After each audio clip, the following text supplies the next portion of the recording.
যতক্ষণ না সে ইদ্যত পালন করে। আজকে যদি কোনো স্বামী মারা যায়, তাহলে পরের দিনেই তার স্ত্রী আর একজন স্বামীর সাথে, আর একজন পুরুষের সাথে বিবাহ বন্ধনে আবদ্ধ হতে পারবে না যতক্ষণ না সে ইদ্যত পালন করে। ইসলাম এই নিয়মটা কেন রেখেছে? ইসলাম এই নিয়মটা এই জন্যই রেখেছে যে যখন কোনো স্বামী তার স্ত্রীকে তালাক দিবে বা যখন কোনো স্বামী মারা যাবে, স্ত্রী যদি তার পরের দিনেই আর একজনের সাথে বিবাহ বন্ধনে আবদ্ধ হয়, তাহলে তার পেটে যে সন্তানটা আসবে, এই সন্তানটার পিতা কে হবে তা বোঝা যাবে না। এই জন্য তাকে 4 মাস 10 দিন অপেক্ষা করতে হবে যে তার পেটে প্রথম স্বামীর পক্ষ থেকে কোনো সন্তান আছে কিনা, এটা স্পষ্ট হওয়ার জন্য। কেননা যখন আর স্পষ্ট হওয়া যাবে না যে কে পিতা, তখন সন্তান তার পিতার পরিচয় হারিয়ে ফেলবে। আর যখন সন্তান পিতার পরিচয় হারিয়ে ফেলবে, তখন পরিবার হারিয়ে যাবে, তখন পরিবার আর টিকবে না, পরিবার আর থাকবে না। ইসলামের দৃষ্টিতে পরিবার এতটাই গুরুত্বপূর্ণ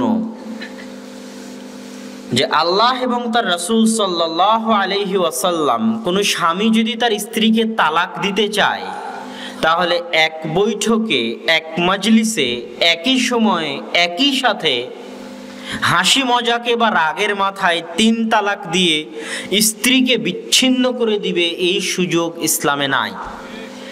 কেননা পরিবার এতটা ঠুনকো, এতটা হালকা, এতটা ফেলে দেওয়ার বস্তু ইসলামের নিকটে নয় যে 1 মিনিটে সেই পরিবারকে ধ্বংস করে দেওয়া যাবে।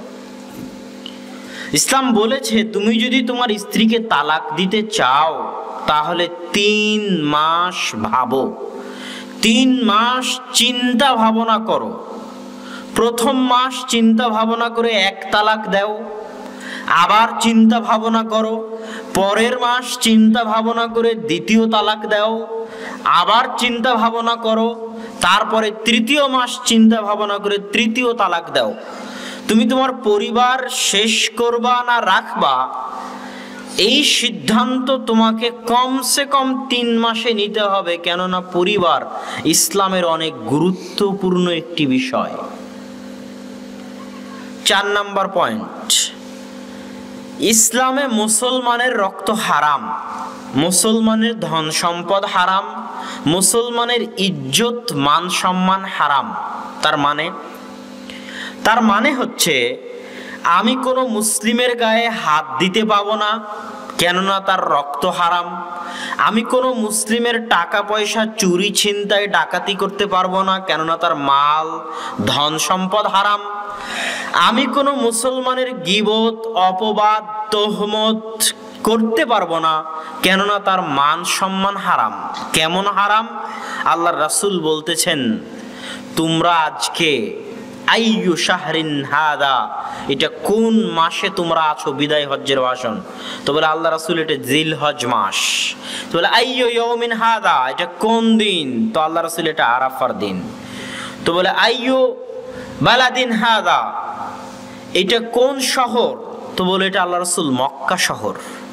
তো বলে মক্কা শহর যতটা না মান সম্মানপূর্ণ, আজকের দিন যতটা না মান সম্মানপূর্ণ, আজকের জিলহজ মাস যতটা না মান সম্মানপূর্ণ, এবং আরেক হাদিসে কাবা ঘর যতটা না মান সম্মানপূর্ণ, একজন মুসলমানের রক্ত ধন সম্পদ তার চেয়ে বেশি সম্মানিত। আল্লাহ সুবহানাহু ওয়া তাআলার নিকটে আহওয়ান, কাবা ঘর ধ্বংস হয়ে যাওয়া হালকা, কিন্তু একজন মুসলমানকে হত্যা করা কাবা ঘর ধ্বংস হওয়ার চাইতে অনেক অনেক গুণ কঠিন আল্লাহ সুবহানাহু ওয়া তাআলার নিকটে। এই জন্য আল্লাহ সুবহানাহু ওয়া তাআলা বলছেন, লাওয়ান্না ইশতারাকা আহলুল আরদি ওয়া আহলুস সামা, আসমান এবং জমিনের সকল মানুষ, সকল জিন এবং সকল ফেরেশতা মণ্ডলী মিলে যদি একজন মুসলমানকে হত্যা করে, তাহলে আল্লাহ সুবহানাহু ওয়া তাআলা ওই আদম আলাইহিস সালাতু ওয়াস সালাম থেকে নিয়ে কিয়ামত পর্যন্ত যত মানুষ আসবে এবং এসেছে, যত ফেরেশতা আছে, যত জিন এসেছে এবং আসবে, যারা সকলে একত্রিত হয়ে একজন মুসলমানকে হত্যা করেছে, তাদের সকলকেই আল্লাহ জাহান্নামে নিক্ষেপ করতে বিন্দু মাত্র দ্বিধা করবেন না। বুঝাতে পারিনি মনে হয়, কথা কি স্পষ্ট? এটা মুসলমান মুমিনের রক্তের দাম। আপনি রাস্তাঘাটে হরতাল মিছিল, রাজনৈতিক দ্বন্দ্বের কারণে মানুষকে হত্যা করে দিবেন, এত সহজ নয়। সম্মানিত উপস্থিতি, তো ইসলামে যাদেরকে হত্যার বিধান দিয়েছে তাদের মধ্যে একজন হচ্ছে যে আর একজন মুসলমানকে হত্যা করবে, আর একজন হচ্ছে যে বিবাহিত অবস্থায় জেনা করবে, আর একজন হচ্ছে যে জামাত ত্যাগ করবে, ইসলামে খেলাফতের খলিফার আনুগত্য ত্যাগ করে বিদ্রোহ করবে। এখন এই যে যাদের বিরুদ্ধে ইসলাম হত্যার হুকুম দিল, তাদেরকে কিভাবে হত্যা করতে হবে? তাদেরকে আপনি এক তরবারির আঘাতে 1 সেকেন্ডে হত্যা করেন, কোনো সমস্যা নাই। একজন মুসলমান আর একজন মুসলমানকে হত্যা করেছে, কিসাস হিসেবে একটা তরবারির আঘাত দিয়ে তাকে হত্যা করেন, সমস্যা নাই। কিন্তু যে বিবাহিত অবস্থায় জেনা করেছে তাকে কিভাবে হত্যা করতে হবে? ইসলাম বলতেছে যে বিবাহিত অবস্থায় জেনা করেছে তাকে তরবারি দিয়ে হত্যা করবা, ফাঁসির কাষ্টে ঝুলিয়ে দিবা, গুলি করে হত্যা করবা, শুলির কাষ্টে ঝুলিয়ে দিবা? জি না। হাজার হাজার মানুষের সামনে খোলা মাঠে অর্ধ বুক পর্যন্ত পুঁতে দিয়ে মাটিতে চারিদিক থেকে হাজার হাজার মানুষ ইট, পাথর, ঢেল, লোহা তার প্রতি নিক্ষেপ করবে। কোনো ইট গিয়ে তার মাথায় লাগবে, সে চিৎকার করবে বাপরে মারে করে। কোনো ইট গিয়ে তার হাতে লাগবে, সে বাপরে মারে করে চিৎকার করবে। কোনো ইটের আঘাতে মাথার ঘেলু বেরিয়ে যাবে, কোনো পাথরের আঘাতে চোখ নষ্ট হয়ে যাবে, দাঁত ভেঙে যাবে। এভাবে মারতে মারতে তার চিৎকার শুনতে শুনতে তাকে হত্যা করা হবে, এত নিষ্ঠুর ও নির্দয়ভাবে। কেন? বিবাহিত অবস্থায় জেনা করলে পরিবার ধ্বংস হয়ে যায়। কথা বুঝেননি? তাহলে পরিবারের গুরুত্ব ইসলামে কত, বুঝতে পারছেন? পরিবারের গুরুত্ব ইসলামে কত সীমাহীন। আমি একটা বাক্যই বলতে চাই, পরিবার আছে তো ইসলাম আছে, পরিবার নাই তো ইসলাম নাই। আল্লাহ সুবহানাহু ওয়া তাআলা পৃথিবী সৃষ্টির দিন থেকে নিয়ে আজ পর্যন্ত পৃথিবীকে আবাদ করেছেন পারিবারিক সম্পর্কের ভিত্তিতে। এই জন্য যে জাতি পরিবারকে ধ্বংস করতে চেয়েছে, আল্লাহ ওই জাতিকে নিষ্ঠুর ও নির্দয়ভাবে দুনিয়ার বুক থেকে ধ্বংস করে দিয়েছেন। যেমন লূত আলাইহিস সালাতু ওয়াস সালামের কওম, তারা যে শহরে বাস করত, আল্লাহ ওই শহরটাকে এইভাবে উল্টিয়ে দিয়েছেন। এবং সেই শহরটা, উল্টে যাওয়া শহরটা এখন মৃত সাগর, জর্ডানের ডেড সি, মৃত সাগর। ওই শহরটা, যে শহরকে আল্লাহ উল্টিয়ে দিয়েছিলেন, এবং ওই শহরের পানি এতটা লবণাক্ত যে মানুষ ওই শহরের পানিতে, ওই নদীর, ওই সমুদ্রের পানিতে ডুবে না, এমনি ভেসে থাকে। আল্লাহর নিদর্শন। কেন আল্লাহ এত নির্দয় ও নিষ্ঠুরভাবে ধ্বংস করে দিলেন? তারা জেনায় লিপ্ত থাকতো, আর জেনার মাধ্যমে পরিবার ধ্বংস হয়ে যায়। জারদ সন্তান হয়, জারদ সন্তানের বাপ থাকে না, পরিবার ধ্বংস হয়ে যায়। আর পরিবার ধ্বংস হয়ে গেলে এই পৃথিবী আবাদ রাখার আল্লাহর কোনো মানে থাকে না। আল্লাহ সুবহানাহু ওয়া তাআলা পরিবারের মাধ্যমে পৃথিবীকে আবাদ রেখেছে যুগ যুগ ধরে। তো পরিবারই যদি ধ্বংস হয়ে যায় জেনার মাধ্যমে, তো আল্লাহর এই পৃথিবী রাখার কোনো আর অর্থ থাকে না। এই পৃথিবীও আল্লাহ ধ্বংস করে দিবেন যেই দিন পরিবার প্রথা ধ্বংস হয়ে যাবে। সেই দিন মাহদী আলাইহিস সালাতু ওয়াস সালাম এবং ঈসা আলাইহিস সালাতু ওয়াস সালামের পরে তারা যে 7 বছর পৃথিবীতে শাসন করবেন, তারপরে যখন পৃথিবীর মানুষ খোলা মাঠে কুকুরের মতো জেনায় লিপ্ত হবে, শিয়ালের মতো জেনায় লিপ্ত হবে, গাধা গাধি, গরু বকরি, ছাগল মুরগি হাঁস তাদের মতো জেনায় লিপ্ত হবে, তখন আর পরিবার প্রথা বাকি থাকবে না। তখন আল্লাহর পৃথিবীকেও বাকি রাখার প্রয়োজন হবে না। তখন আল্লাহ পৃথিবীকে ধ্বংস করে দিবেন। তখন কিয়ামত কায়েম হয়ে যাবে।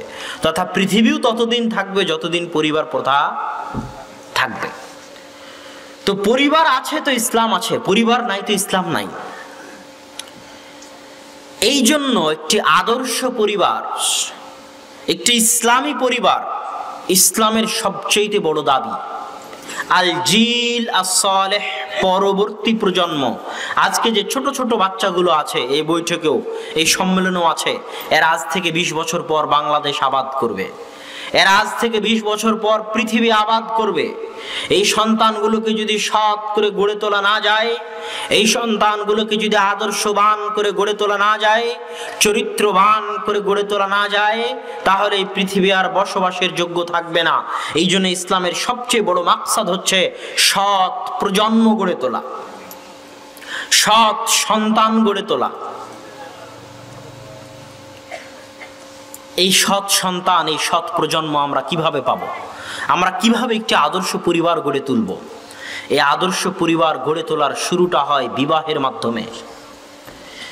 এই বৈবাহিক সম্পর্ক যদি প্রেমের মাধ্যমে হয়, হারাম সম্পর্কের মাধ্যমে হয়, তাহলে প্রথম দিন থেকেই ওই পরিবার আল্লাহ সুবহানাহু ওয়া তাআলার বরকত বঞ্চিত থাকে, আল্লাহ সুবহানাহু ওয়া তাআলার রহমত বঞ্চিত থাকে।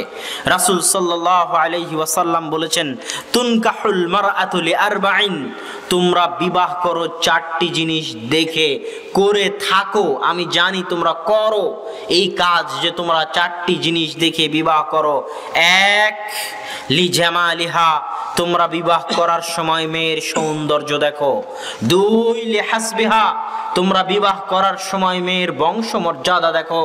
3 লিমালিহা, তোমরা বিবাহ করার সময় মেয়ের বাপের টাকা পয়সা আছে কিনা, ডিমান্ড দিতে পারবে কিনা, মোটরসাইকেল, সোফা, ফ্রিজ কিনে দিতে পারবে কিনা, সেটা তোমরা দেখো।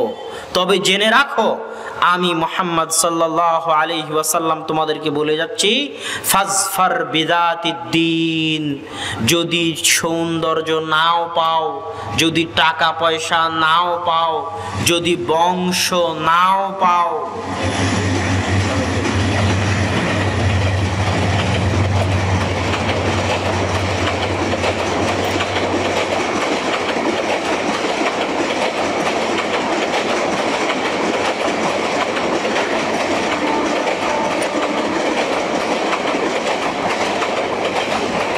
তো অন্তত পক্ষে যেন তোমার স্ত্রীর মধ্যে দীনদারিতা থাকে।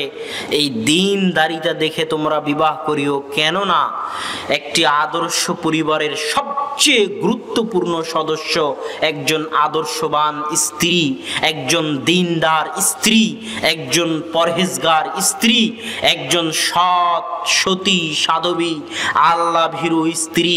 এই আল্লাহ ভীরু স্ত্রী, দীনদার স্ত্রীর মূল্য আল্লাহ এবং আল্লাহ রাসূলের নিকটে অপরিসীম ও সীমাহীন। রাসূল সাল্লাল্লাহু আলাইহি ওয়াসাল্লাম বলছেন, আদ-দুনিয়া কুল্লুহা মাতা ওয়া খায়রু মাতাইহা আল মারা সালিহা, আসমান এবং জমিন তার মাঝে যা কিছু আছে সবই সম্পদ, তবে সবচেয়ে দামি, সবচেয়ে শ্রেষ্ঠ, সবচেয়ে মূল্যবান সম্পদ হচ্ছে আল মারা সালিহা, সতী সাধবী ন্যায়পরায়ণ পরহেজগার দিনদার স্ত্রী। একজন সতী সাধবী ন্যায়পরায়ণ পরহেজগার দিনদার স্ত্রীর গুরুত্ব আল্লাহর নিকটে এত বেশি যে যখন ইব্রাহিম আলাইহিস সালাতু ওয়াস সালাম তার স্ত্রী সারাকে নিয়ে জালেম বাদশার শহরের পাশ দিয়ে অতিক্রম করছেন, তখন জালেম বাদশা সারা আলাইহিস সালাতু ওয়াস সালামের সৌন্দর্যে মুগ্ধ হয়ে তাকে তার দরবারে ডেকে পাঠায় এবং তার সাথে খারাপ কাজে লিপ্ত হওয়ার জন্য এগিয়ে যায়। তখন সারা আল্লাহকে ডেকে বলছেন, সালাতে দাঁড়িয়ে গিয়ে আল্লাহকে ডেকে বলছেন, আল্লাহুম্মা ইন কুনতা তা'লাম, হে আল্লাহ তুমি যদি জেনে থাকো, তুমি যদি জানো আমি সারা আমার লজ্জা স্থানের হেফাজত করেছি, পর্দার রক্ষা করেছি, আমার স্বামী ছাড়া আমার শরীর, আমার অঙ্গ প্রত্যঙ্গ কাউকে দেখতেও দেইনি, ব্যবহারও করতে দেইনি, তুমি যদি এটা জেনে থাকো আল্লাহ, তাহলে আজকের দিনে লা তুসাল্লিত আলাইয়াল কাফির, আমার উপর কোনো কাফেরকে জয় করিও না। এই দোয়া করা মাত্র ওই জালেম বাদশার হাত পা অবশ হয়ে যায়। এটা একজন সতী নারীর মূল্য আল্লাহ সুবহানাহু ওয়া তাআলার নিকটে। সম্মানিত উপস্থিতি, এই জন্য রাসূল সাল্লাল্লাহু আলাইহি ওয়াসাল্লাম বলেছেন যে সতী নারী আসমানের নিচে জমিনের উপরে সবচেয়ে দামি, সবচেয়ে মূল্যবান সম্পদ।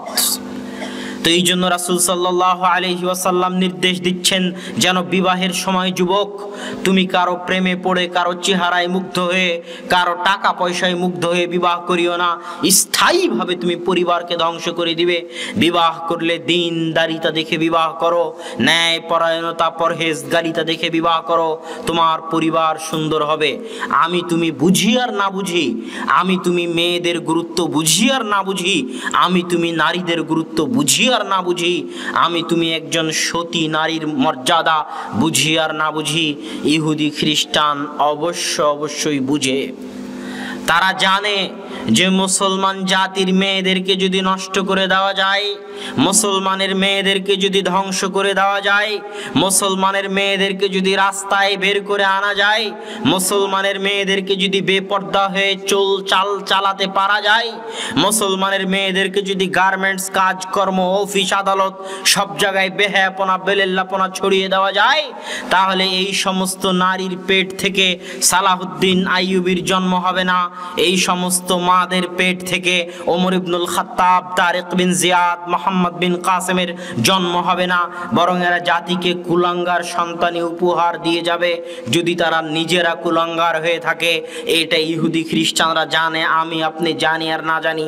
এই জন্য তাদের যত প্রজেক্ট আছে সব প্রজেক্টের অধিকাংশ অর্থ তারা মুসলমান মেয়েদের ঘর থেকে বের করার জন্য কাজে লাগায়। কিভাবে তাদেরকে ঘর থেকে বের করা যাবে? তুমি যদি ঘরে থাকো তাহলে হাউস ওয়াইফ, তুমি যদি ঘরে থাকো তাহলে গৃহিণী, তুমি যদি ঘরে থাকো তাহলে অবরোধবাসিনী। বাইরে আসো, চাকরি করো, টাকা পয়সা ইনকাম করো, বাইরের দুনিয়া দেখো, বেকার হয়ে কেন বসে থাকবে? অথচ ওই মা ওই বোন জানে না যে আল্লাহ সুবহানাহু ওয়া তাআলা তাকে আসমানের নিচে জমিনের উপর সবচেয়ে বড় চাকরি, সবচেয়ে দামি চাকরি, সবচেয়ে গুরুত্বপূর্ণ চাকরি, সবচেয়ে কঠিন চাকরি দিয়েছেন। আর সেই কঠিন চাকরিটা হচ্ছে একটা ছোট্ট সন্তানকে সৎ সন্তান রূপে গড়ে তোলা। এর চেয়ে কঠিন কাজ পৃথিবীতে নাই। পিতা হতে পারলেই, জন্ম দিতে পারলেই পিতা হওয়া যায় না, আর জন্ম দিতে পারলেই মা হওয়া যায় না। এটা মাথায় রাখতে হবে, মনে রাখতে হবে।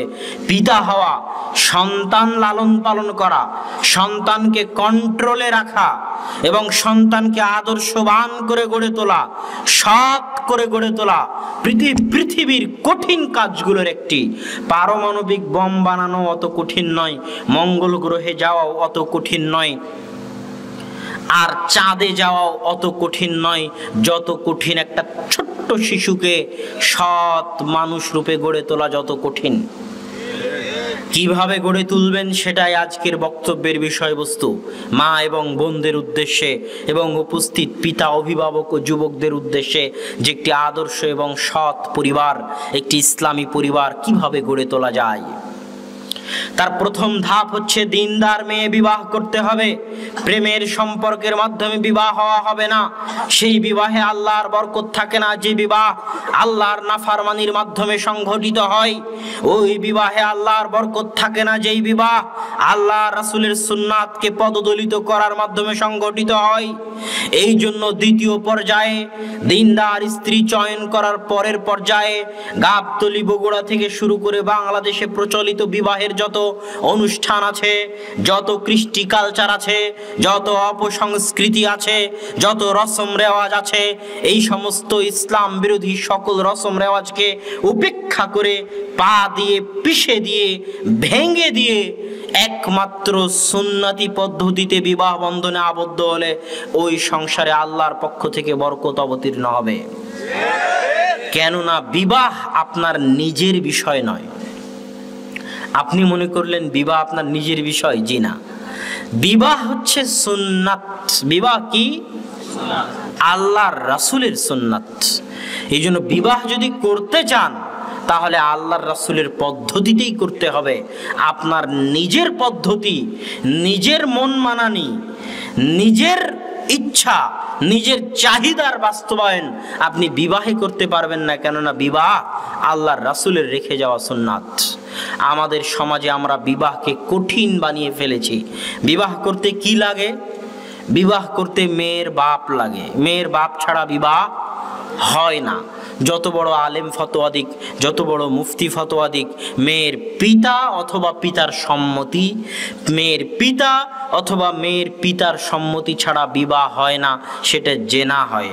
এটা গেল 1 নাম্বার, মেয়ের পিতার উপস্থিতি লাগবে, 2 জন সাক্ষী লাগবে, যে বিবাহ করবে সেই ছেলেকে লাগবে, আর যে বিবাহ পড়াবে তাকে লাগবে। আর কবুল ছেলে বলবে না মেয়ে বলবে? জি, আপনারা তো টিভিতে সব জায়গাতেই দেখেন যে কবুল কে বলে? মেয়ে বলে।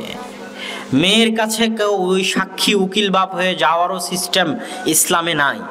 মেয়ের কথা এবং যোগাযোগ হবে পিতার সাথে, পিতার সাথে মেয়ের কথা এবং যোগাযোগ হবে। পিতা মঞ্চে উপস্থিত আছে মানে মেয়ে রাজি। মেয়ে রাজি কি রাজি না এটা পিতার ব্যাপার।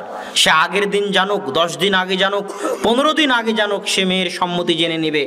পিতা বিবাহের মঞ্চে উপস্থিত আছে মানে মেয়ে সম্মতি আছে, মেয়ে রাজি আছে। ওইটা পিতার জিম্মেদারি, মেয়ে রাজি আছে না নাই সেটা বের করা এবং সেটা জেনে বিবাহের মঞ্চে উপস্থিত হওয়া, ওইটা পিতার জিম্মেদারি। এত সিম্পল একটা অনুষ্ঠানকে আমরা এত কঠিন বানিয়েছি। যে সমাজে বিবাহ যত কঠিন ওই সমাজে জেনা তত সহজ, যে সমাজে বিবাহ যত কঠিন ওই সমাজে জেনা তত সহজ, যে সমাজে বিবাহ যত কঠিন ওই সমাজে জেনা তত সহজ, যে সমাজে বিবাহ যত কঠিন ওই সমাজে জেনা তত সহজ। আল্লাহ রাসূলের যুগে বিবাহ এত সহজ ছিল, এত সহজ ছিল যে আল্লাহ রাসূলের কাছের সাহাবী বিবাহ করেছে, অথচ আল্লাহ রাসূল জানেনই না। গায়ে হলুদ দেখে জিজ্ঞেস করছেন, আব্দুর রহমান তোমার গায়ে হলুদ কেন? তো বলো, আল্লাহ রাসূল আমি বিবাহ করেছি। আল্লাহ রাসূল জানেনই না তিনি বিবাহ করেছেন। বিবাহ এতটা সহজ ছিল আল্লাহ রাসূলের যুগে। এত রসম রেওয়াজ, এত অনুষ্ঠানের মধ্যে বিবাহকে বন্দি করার মাধ্যমে বিবাহকে কঠিন করে দেওয়া হয়েছে। বিবাহকে সুন্নতি পদ্ধতিতে করতে হবে, সহজ ও সিম্পল ভাবে, মসজিদে এবং বেপর্দা ও বেলেল্লাপনা মুক্ত বিবাহ হতে হবে। তাহলে ওই সংসারে আল্লাহর পক্ষ থেকে বরকত হবে, হবেই হবে, নিশ্চিত হবে, অবধারিত হবে, ইনশাআল্লাহ হবে। কেননা বিবাহ আল্লাহ রাসূলের সুন্নাত, আর আল্লাহ ওয়াদা দিয়েছেন যে বিবাহ করে তার জন্য আল্লাহর রহমত বরকতের দরজা উন্মুক্ত করে দেন, তার রুজি রুটি আল্লাহ প্রশস্ত করে দেন। কেন প্রশস্ত করে দেন? আব্দুর রাজ্জাক বিন ইউসুফের মুখে অনেক বক্তব্য শুনেছেন যে ছেলে বেশি হলে টাকা বেশি হবে, ছেলে মেয়ে বেশি হলে টাকা বেশি হবে। এই কথা আব্দুর রাজ্জাক বিন ইউসুফের মুখে শুনেছেন? শুনেছেন। আর আমাদের পক্ষ থেকে প্রচার করা হবে যে ছেলে হোক মেয়ে হোক 2টি সন্তানই যথেষ্ট, একটি হলে আরো ভালো, এটাও তো জানেন। তো আল্লাহ আর আল্লাহ রাসূল বলতেছে যে বিবাহ হলে আল্লাহর রহমত আর বরকতের দরজা উন্মুক্ত হয়ে যায়, সন্তান হলে রুজি রুটির দরজা উন্মুক্ত হয়ে যায়। কিভাবে, কেমনে? মানুষ তো বলতেছে সন্তান হলে তুমি খাওয়াতে পারবা না, সন্তান কম নাও, বলতেছে না? তো আগে এই কথাটার উত্তর দেই। আল্লাহ সুবহানাহু ওয়া তাআলা কোরআনে বলতেছে, লা তাকতুলু আওলাদাকুম খাশিয়াতা ইমলাক, তোমরা তোমাদের সন্তানদেরকে দারিদ্রতার ভয়ে হত্যা করিও না। নাহনু নারযুকুকুম ওয়া ইয়্যাহুম, এই বাক্যটার ওজন কয়েক কোটি মন। আসলে এটা ওজন করাও সম্ভব নয়। কত কোটি মন আর কত বিলিয়ন কত ট্রিলিয়ন মন তা আমার জানা নাই এই বাক্যটার ওজন। সেটা কি? মানুষ বলে যে আমি সন্তান নিব না বা নিও না, কেননা টাকা পয়সা নাই, কেমনে খাওয়াবা, এত সন্তানকে কেমনে মানুষ করবা, এটা মানুষ বলে। আল্লাহ জানে যে এটা মানুষ বলে। তো আল্লাহ বলতেছে যে আরে মানুষ, তুই সকালে যেটা খেয়েছিস ওটাও আমি আল্লাহ খাইয়েছি, দুপুরে যেটা খেয়েছিস ওটাও আমি আল্লাহ খাইয়েছি, রাত্রে যেটা খাবি ওটাও আমি আল্লাহ খাওয়াবো। এখন পর্যন্ত তুই তো তোর নিজের রিজিকের মালিক হতে পারিসনি, এখনো তোর রিজিকের মালিক আমি আল্লাহ। তুই কবে তোর রিজিকের মালিক হলি যে বলিস তোর সন্তান হলে কি খাওয়াবি? কথা মনে হয় বুঝাতে পারি। আল্লাহ বলছে নাহনু নারযুকুকুম ওয়া ইয়্যাহুম, আরে মানুষ তোকেও খাওয়ায় আমি, তোর সন্তানকেও খাওয়াবো আমি। তুই তো এখনো তোর নিজেরই রুজি রুটির মালিক হতে পারিসনি, নিজেরই রিজিকের মালিক হতে পারিসনি, আর দাপটে বলিস যে সন্তান নিব না, সন্তানকে খাওয়াবো কেমনে? তোর রিজিকের মালিকও আমি, তোর সন্তানের রিজিকের মালিকও আমি। এখানে আর একটা কথা বলে রাখি, যে সমস্ত মা এবং বোনেরা আপনি সন্তান বিরতি দিয়ে নেন, স্বাস্থ্যের দিকে খেয়াল রেখে নেন, সেটা আলাদা কথা, কিন্তু দুটা সন্তান নিয়ে একটা সন্তান নিয়ে সন্তান নেওয়া বন্ধ করে দিবেন আর সন্তান নিব না এই বাক্যটা মুখ দিয়ে উচ্চারণ করবেন, এই বাক্যটা যে কত ভারী! এই বাক্যটাকে যদি আটলান্টিক মহাসাগরে ফেলে দেওয়া যায় তাহলে আটলান্টিক মহাসাগরের পানি কালো হয়ে যাবে, এত ভারী। হিমালয় পাহাড় এই বাক্যের ওজন বহন করতে পারবে না, এই বাক্য এত ভারী, এত কঠিন। কেন? সারা পৃথিবীতে যদি এখন কয়েকশো কোটি মানুষ থাকে আর কয়েক লক্ষ বিজ্ঞানী আর কয়েক লক্ষ ডাক্তার থাকে, এরা যদি সব এক জায়গায় একত্রিত হয় এক মাঠে, কয়েক লক্ষ বিজ্ঞানী, কয়েক লক্ষ ডাক্তার আর কয়েকশো কোটি মানুষ একত্রিত হয়ে যদি মরা পর্যন্ত, কিয়ামত পর্যন্ত চেষ্টা করে, আর স্বামী স্ত্রী যদি পরস্পরে দিনে রাতে 24 ঘন্টায় 1000 বার মিলিত হয়, আর এতগুলো বিজ্ঞানী আর ডাক্তার যদি কিয়ামত পর্যন্ত চেষ্টা করে একটা সন্তান পেটে নিয়ে আসবে, তো কারো বাপের 14 গোষ্ঠীর খাওয়া নাই যদি আল্লাহ না দেয় সন্তান দিতে, তাহলে এই বাক্যটা কতটা ভারী যে সন্তান নিব না। তুই কবে সন্তান নেওয়ার মালিক হলি? সারা পৃথিবীর সব মানুষ মিলে চেষ্টা করলেও পারবে না। তাহলে বাক্যটা ভারী। এই বাক্য বলা আল্লাহর সাথে নাফরমানি করা, আল্লাহর শক্তি, আল্লাহর ক্ষমতা, আল্লাহর দাপটকে বৃদ্ধাঙ্গুলি দেখানো। তো সম্মানিত উপস্থিতি, বিবাহ করলে সন্তান হলে রুজি রুটির দরজা কেন উন্মুক্ত হবে, এই কথা বলছিলাম। কেন উন্মুক্ত হবে? আল্লাহ সুবহানাহু ওয়া তাআলা আল্লাহর রাসূলের ভাষা অনুযায়ী যে কুতিবাত লেখা হয়ে গেছে, মানুষের তাকদীর, পৃথিবী সৃষ্টির 50,000 বছর পূর্বে মানুষের ভাগ্য লেখা হয়ে গেছে। পৃথিবী সৃষ্টির 50,000 বছর পূর্বে। তো আমার ভাগ্যে যে রুজি রুটি আছে, আমার ভাগ্যে লেখা আছে আমি সকালে আলু ভর্তা দিয়ে ভাত খাবো, আমার দুপুরে লেখা আছে আমি পান্তা ভাত খাবো, আমার রাত্রে লেখা আছে আমি ডাল দিয়ে ভাত খাবো। তো এই ডাল দিয়ে ভাত খেতে যে টাকাটা লাগবে, ওই টাকাটা আল্লাহ আমাকে দিবে না দিবেন? জিনিস আজকে বলে যাই, আল্লাহ বলছেন ফাইদা কুদিয়াতিস সালাত, যখন সালাত শেষ হয়ে যায়, ফান্তাশিরু ফিল আরজ, তোমরা আল্লাহর জমিনে ছড়িয়ে পড়ো, ওয়াবতাগু মিন ফাজলিল্লাহ, আর আল্লাহর রহমত, বরকত, দয়া অনুসন্ধান করো। আয়াতটা কি বুঝলেন? এবার ব্যাখ্যাটা বলি। আপনি ভ্যানওয়ালা বসে আছেন, ভ্যান নিয়ে পায়ের উপর পা দিয়ে, আমি গিয়ে আপনাকে বললাম চলেন গাবতলী বাজারে যাই, তার মানে আমি আল্লাহর দয়া আপনার কাছে এসেছি। বুঝাতে পারিনি? আমি মনে হয় বুঝাতে পারলাম না। আমি যে 10টা টাকা দিয়ে আপনার মাধ্যমে গাবতলী বাজারে যাব, এটা কার দয়া? আল্লাহর দয়া। আল্লাহ বলেছে জমিনে ছড়িয়ে পড়ো, আমার রিজিক অনুসন্ধান করো, কেননা আমার রিজিক হচ্ছে আমার দয়া। তো আল্লাহ আমাকে পাঠিয়েছে আপনার নিকটে আপনার রিজিকের ব্যবস্থা করার জন্য, যেন আমি আপনার মাধ্যমে গাবতলী বাজারে যাই আর আপনাকে 10টা টাকা দিই। এবার আপনি যদি বলেন যে যাব না, তাহলে আপনি আল্লাহর একটা দয়াকে কি করলেন? দূরে সরিয়ে দিলেন। বুঝাতে পারিনি? আপনার দোকানে একজন দোকানদার এসেছে, হয়তো 10টায় আপনি দোকান বন্ধ করেন, তো ঠিক 10টার সময় যখন পাল্লা লাগাচ্ছেন তখন এসেছে কিছু কিনতে, ওটা আল্লাহর দয়া। আল্লাহর দয়াকে অবহেলা করিয়েন না। আপনি গাড়ির ড্রাইভার, আপনি হয়তো আজকে বিশ্রাম নিতে চাচ্ছেন, এই সময় একজন ফোন দিয়েছে একটা ভাড়া নেওয়ার জন্য, ওটা আল্লাহর দয়া। তো যেখান থেকেই রিজিক আসুক, যেখান থেকেই রুজি আসুক, সেটা কার দয়া? আল্লাহর দয়া। এই জন্য রুজি রুটি, হালাল রুজি রুটির কোন রাস্তা ইচ্ছাকৃতভাবে পরিত্যাগ করা উচিত নয়। সম্মানিত উপস্থিতি, তো যেহেতু আমাদের রুজি রুটি 50,000 বছর পূর্বে আল্লাহ লিখে রেখেছে, তো এখন আমি যখন বিবাহ করলাম, তো আমার স্ত্রীর ভাগ্যে যদি 3 বেলা গোস্ত মাছ পোলাও লেখা থাকে, তো ওই গোস্ত মাছ পোলাওয়ের টাকাটা আল্লাহ কার মাধ্যম দিয়ে দিবে? আমার মাধ্যম দিয়ে দিবে, কেননা তার রিজিকের দায়িত্ব আমি উঠিয়েছি। এই যে বললো মসজিদে মাদ্রাসায় এতিম আছে, 13টা এতিমের রুজির দায়িত্ব তিনি উঠিয়েছেন। তো 13টা এতিমের ভাগ্যে যা খাবার লেখা আছে ওই খাবারটা আল্লাহ তার হাত দিয়েই দিবে। এটা আল্লাহর পৃথিবী পরিচালনায় আল্লাহর নীতি। এটা হচ্ছে পৃথিবী পরিচালনায় হাজার বছর থেকে চলে আসা আল্লাহর নিয়ম।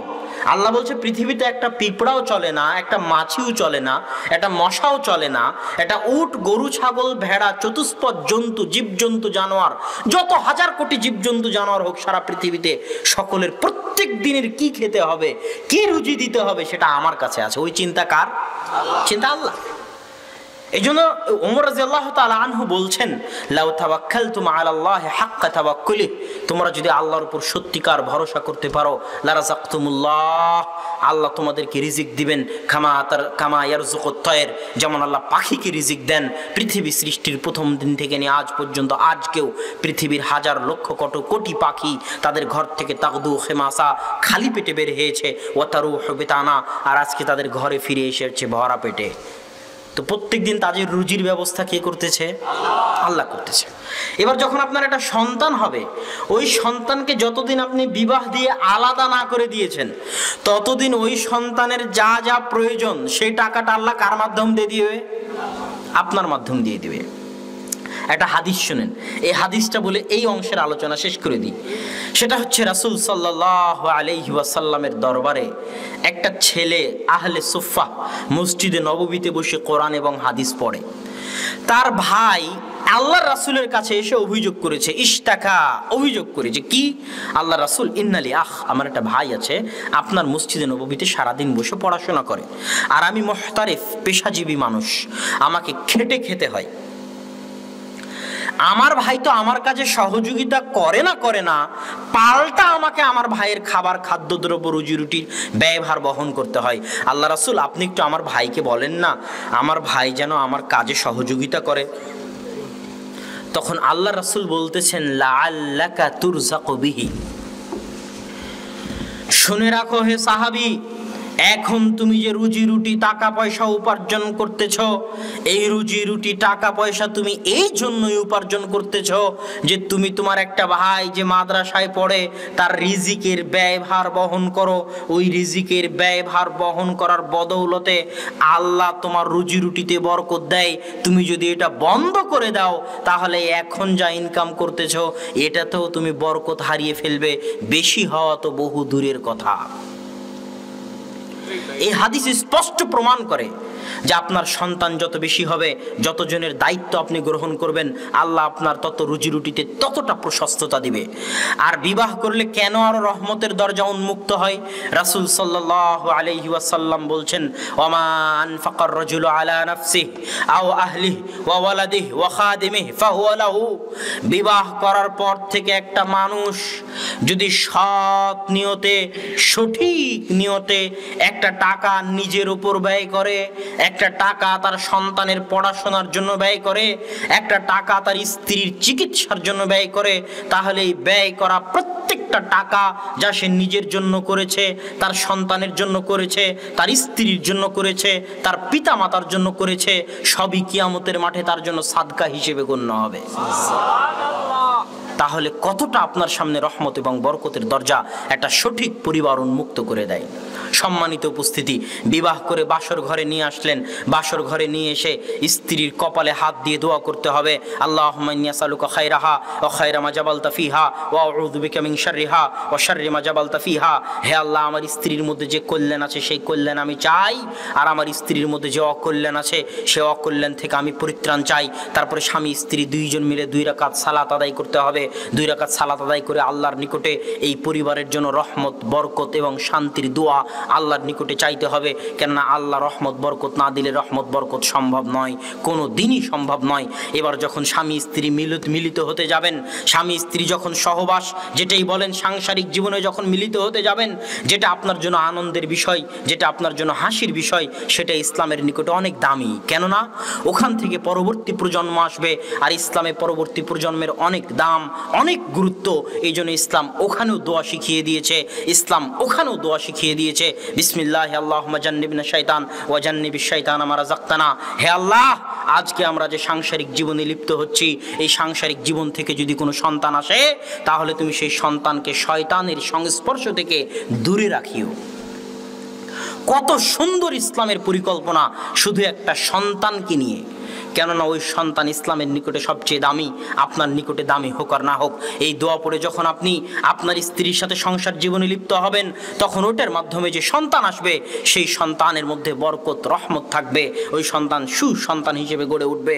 আর এই নিয়মগুলো যদি আপনি রক্ষা না করেন, তাহলে আদর্শ পরিবার গড়ে তুলতে পারবেন না। সন্তান যখন মায়ের পেটে আসলো, এই 9 মাস 10 দিন অনেক গুরুত্বপূর্ণ।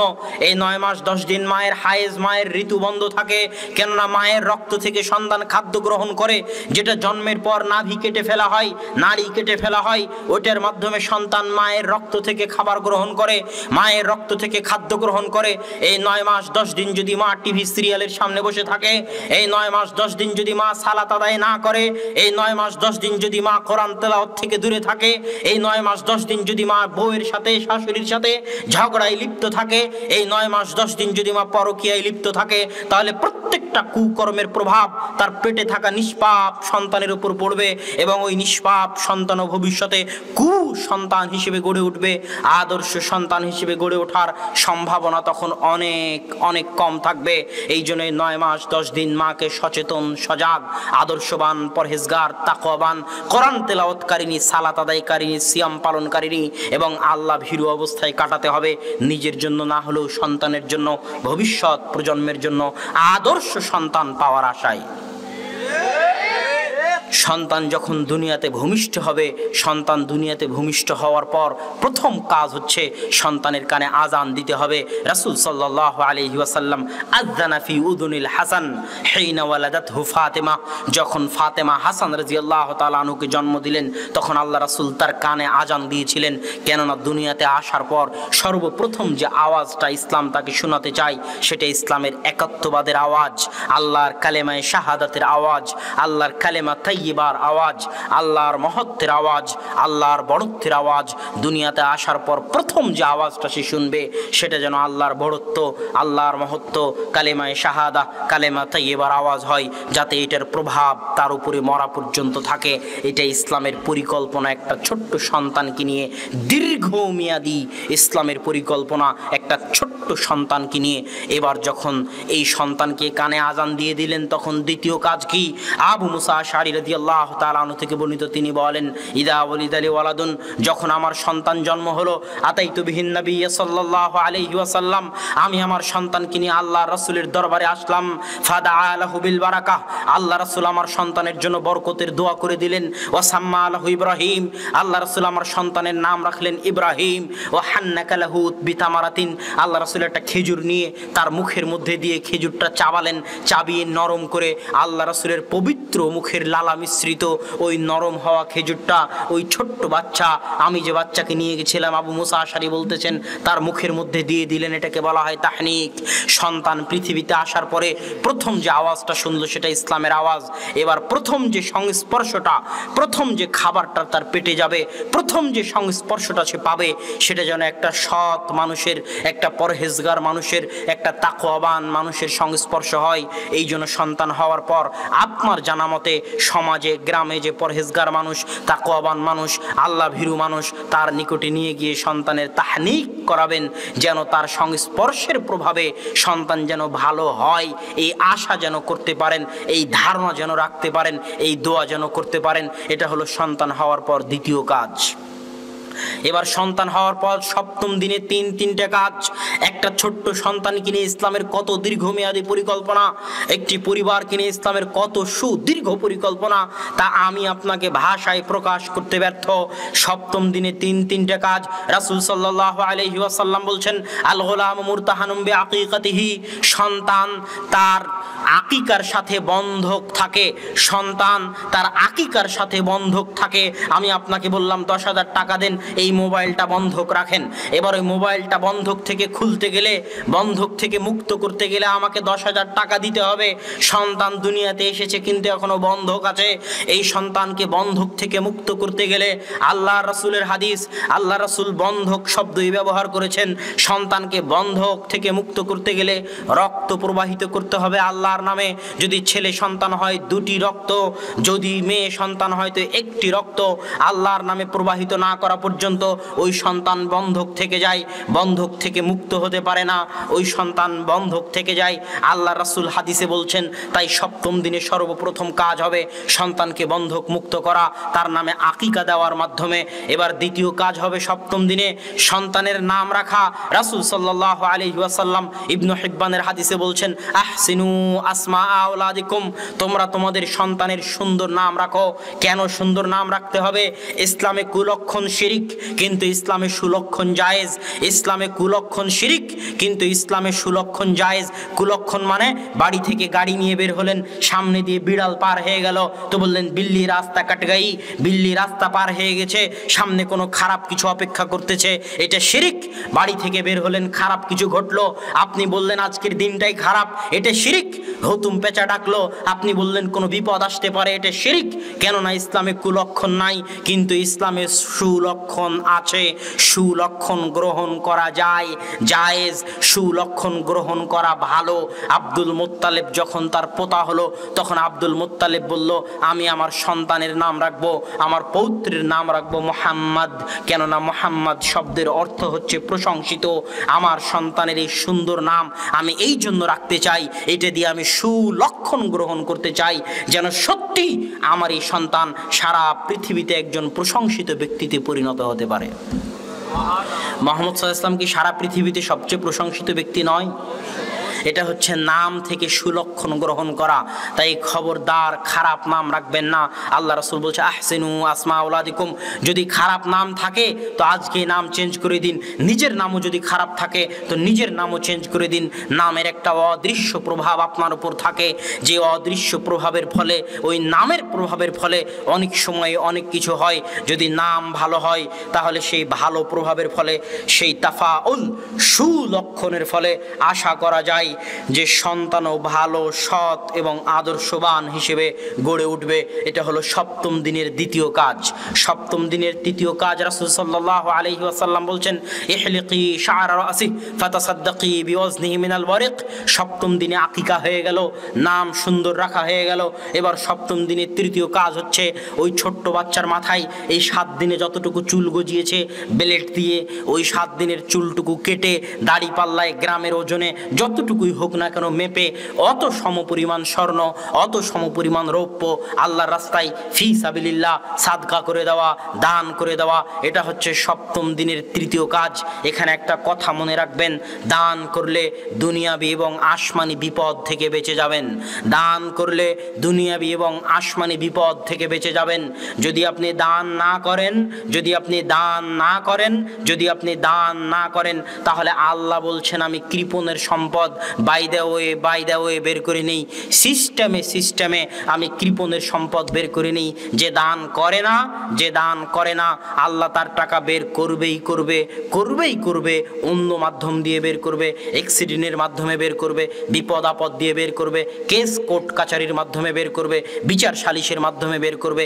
যে কোনো মাধ্যমে হোক, যে কৃপণ তার টাকা আল্লাহ অন্য মাধ্যম দিয়ে বের করবে যদি সে দান না করে। আর দান করলে দুনিয়াবি এবং আসমানি বিপদ থেকে বেঁচে যাবেন। এই জন্য দান করতে উদ্বুদ্ধ হন। কেননা আল্লাহ সুবহানাহু ওয়া তাআলা কোরআনে বলছেন, ওয়ামিম্মা রাযাকনাহুম ইউনফিকুন, আমি তাদেরকে যা রিজিক দিয়েছি তা থেকে তারা দান করে। আল্লাহ এটা বলেননি যে আব্দুল্লাহ তুমি যা উপার্জন করেছো তা থেকে দান করো। আল্লাহ বলছে, আব্দুল্লাহ তোমার পকেটে যে টাকা আছে ওটা আমার টাকা, রাযাকনা আমি রিজিক দিয়েছি, তোমার টাকা আমার রাস্তায় দিতে বলিনি। আল্লাহ কোরআনে কোথাও বলেনি যে আপনার টাকা আপনি আল্লাহ রাস্তায় দান করেন, কোথাও বলেনি আল্লাহ এই কথা। আল্লাহ বলছে আমি যেটা দিয়েছি ওটা থেকে কিছু দান করো। সব আয়াত খুলে দেখেন কোরআনের, আল্লাহ কোরআনে কোথাও বলেনি আপনি যেটা ইনকাম করেছেন সেটা থেকে দান করেন। এটা আল্লাহ কোরআনে কোথাও পাবেন না। আল্লাহ কোরআনে সব জায়গায় বলেছে, খুলে দেখেন কোরআনের শুরু থেকে শেষ পর্যন্ত, আমি আল্লাহ যেটা দিয়েছি সেখান থেকে কিছু দান করো, আমার টাকা আমাকে দাও। এতে যে আমার কোনো লাভ হবে তা নয়, সারা পৃথিবীর সব মানুষ যদি 24 ঘন্টা সিজদায় পড়ে থাকে আল্লাহর কোনো লাভ নাই, আর সারা পৃথিবীর সব মানুষ যদি 24 ঘন্টা গুনাহ করে আল্লাহর কোনো ক্ষতি নাই। আল্লাহ হচ্ছে আল্লাহুস সামাদ, কুল হুয়াল্লাহু আহাদ, আল্লাহুস সামাদ, মানে আল্লাহ মুখাপেক্ষীহীন। আপনার ঠেকা পড়েছে দান করার মাধ্যমে আল্লাহর কাছ থেকে কিছু উপকার নেওয়ার, আপনার প্রয়োজন আছে, আপনি মুখাপেক্ষী, আপনি বাঁচতে চাইলে আপনি দান করেন, আল্লাহর কোনো প্রয়োজন নাই। কিন্তু টাকাটা আল্লাহরই, টাকাটা আপনার নয়।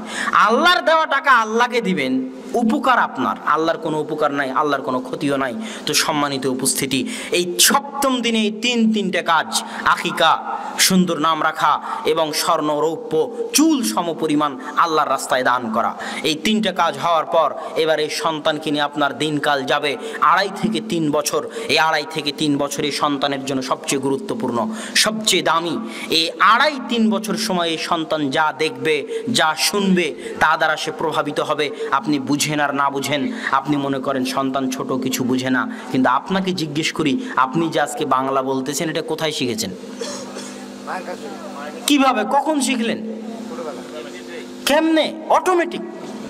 যখন আপনার বয়স 1-1.5, কিছুই বুঝেন না, মানুষ মনে করতো আপনি কিছু বুঝেন না, কিন্তু আল্লাহ আপনার ভিতরে এমন শক্তি দিয়েছে, অ্যাচিভ করার, অর্জন করার এমন শক্তি দিয়েছে যে মায়ের মুখের বাংলা ভাষা শুনে শুনে কোনো টিচার, কোনো শিক্ষক ছাড়াই আপনি বাংলা বলা শিখে গেছেন, বাংলা বলতে পারতেছেন, বাংলা বুঝা শিখে গেছেন, বাংলা বুঝে গেছেন।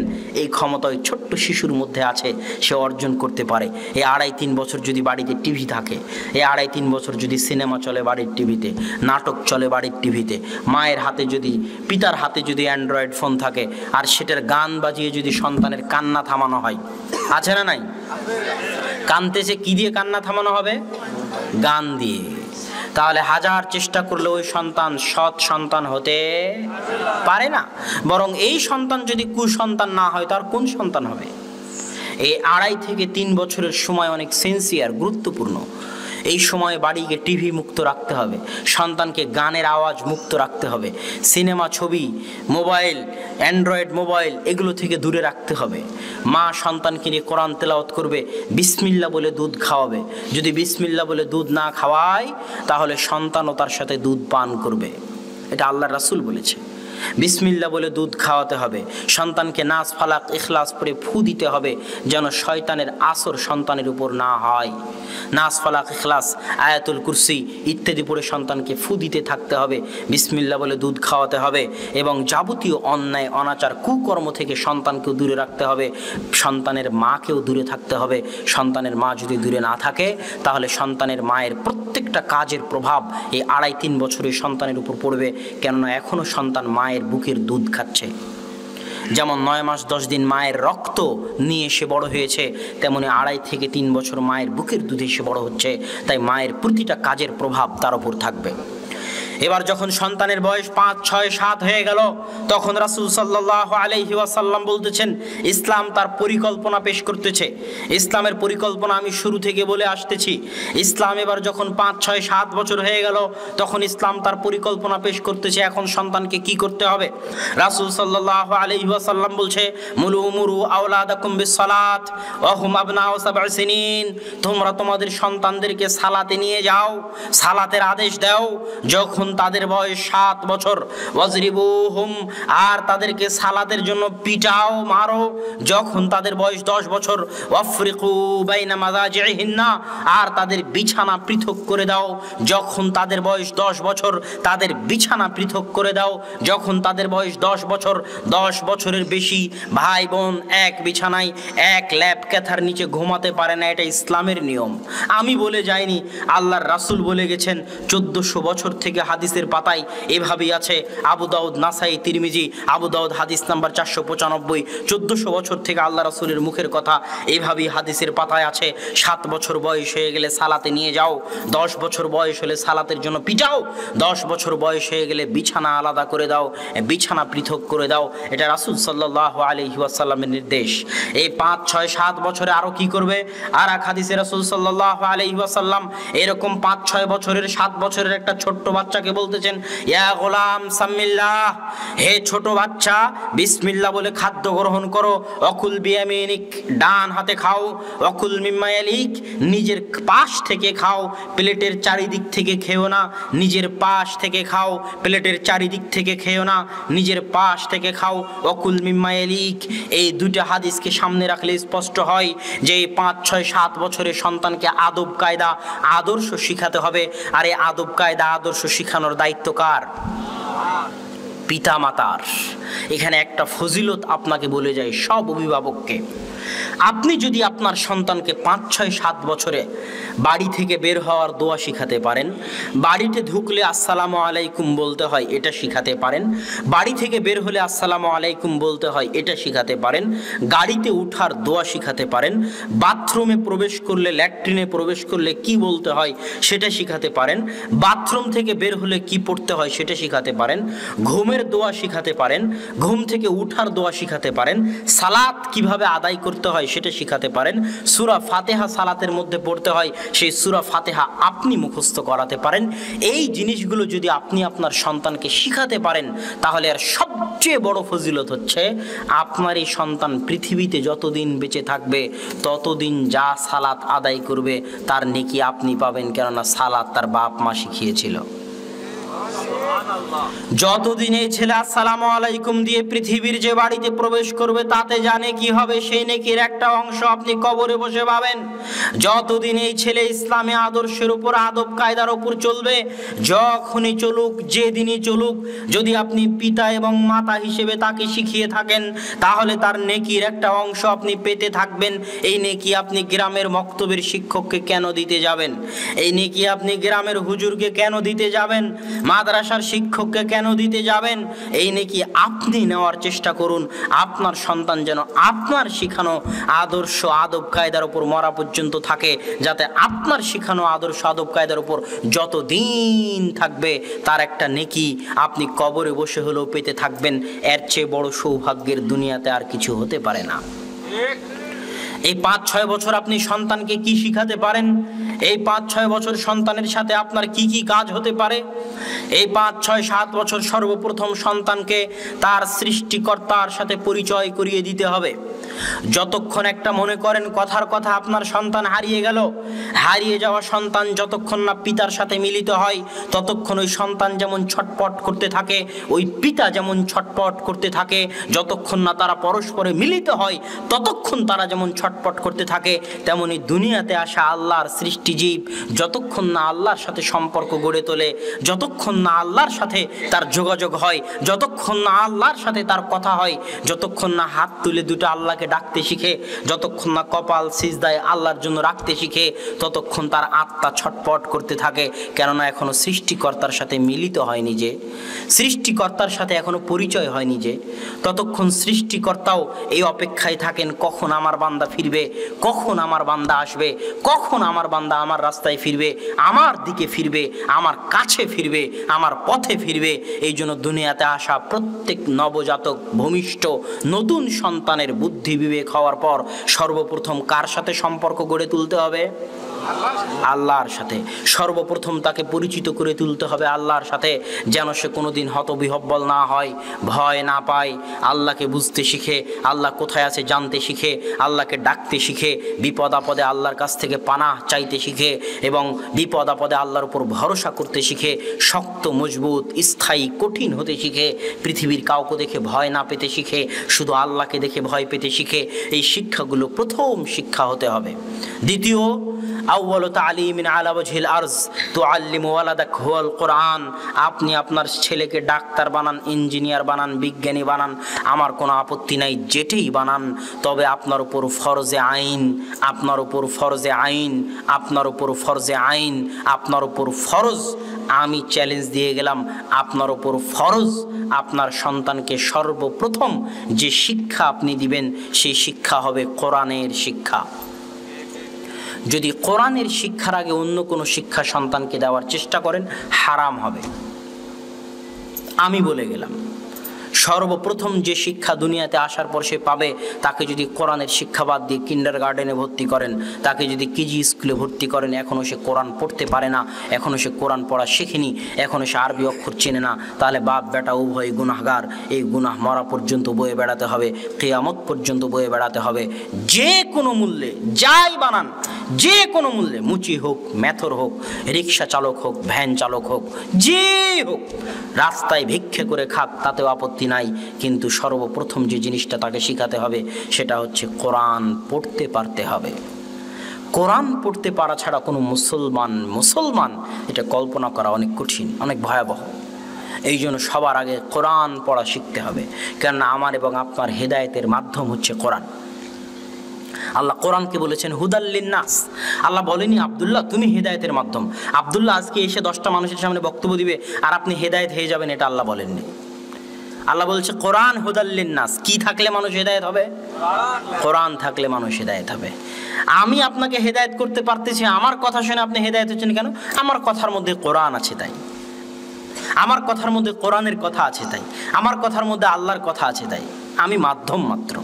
এই জন্য কোরআন জানতে, বুঝতে, পড়তে শিখতে হবে। এটা হচ্ছে দ্বিতীয় জরুরি কাজ, যে কোনো মূল্যে। এখনও তওবা করতে পারেন, সন্তানকে যদি কোরআন না শিখিয়ে থাকেন, এখনও তওবা করতে পারেন। যে স্কুলে থাক, যত কোটি টাকার স্কুলে থাক, আগে বের করে নিয়ে এসে আগে কোরআন শিখান।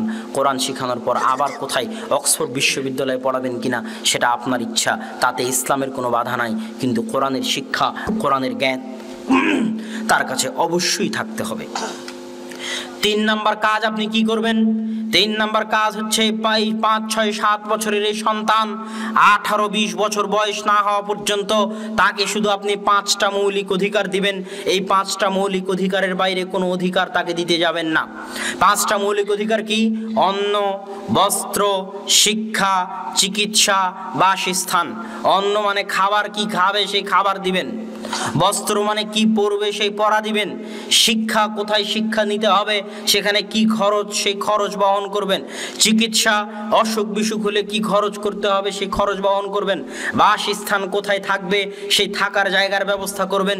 এই 5টা জিম্মেদারি পিতার ওপর 18-20 বছর বয়স হওয়া পর্যন্ত। এর বাইরে খবরদার কিছু দিতে যাবেন না।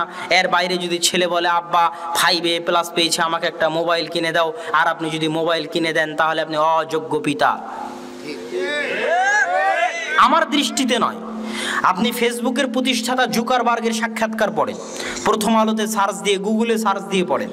সে তার নিজের সন্তানদেরকে 18-20 বছর বয়স হওয়ার আগে এই অ্যান্ড্রয়েড ফোন দেয় না। তার দৃষ্টিতে আপনি একজন অযোগ্য পিতা। আপনার ছেলে মোটরসাইকেল কিনেছিল তাই কিনে দিলেন, বলছে আব্বা দাখিল পরীক্ষায়, SSC পরীক্ষায় গোল্ডেন A+ পেয়েছে, মোটরসাইকেল কিনে দাও। জি না।